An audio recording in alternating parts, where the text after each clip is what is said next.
If you give and give and give in your marriage and still feel invisible, you're not crazy, and you're not too needy either. You might just be caught in what we call the Cassandra Trap. And once you understand it, you can finally start to breathe again.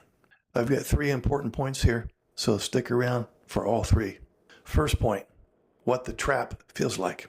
You've tried everything. You've been patient, you've explained, you've softened your voice, you've walked on eggshells, you've read books and watched videos, you've done the emotional labor until your brain has cracked.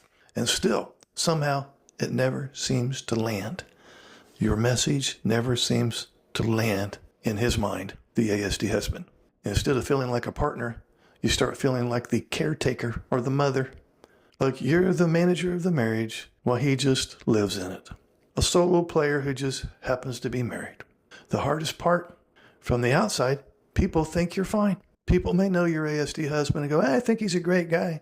I think she's just being melodramatic. But inside, your soul is starving for connection. You're exhausted from holding up both ends of the relationship, yours and his. Second point, why it's not your fault. Here's what I want you to know. True, you didn't sign up for this marriage, and he didn't sign up for autism, but this mess that has been going on, especially if he wants to make it your fault, it's not your fault. If your spouse is on the autism spectrum, he often misses cues most other people take for granted.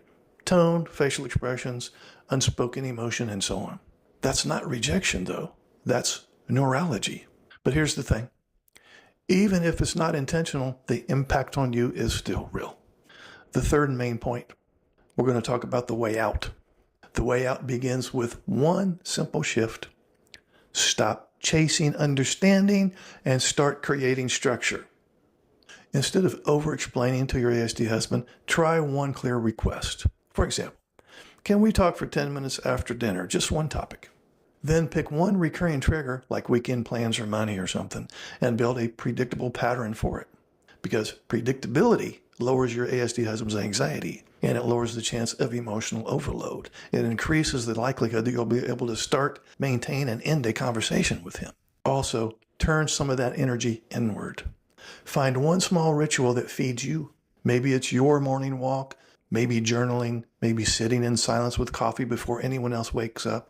Those are not luxuries. They're oxygen for you.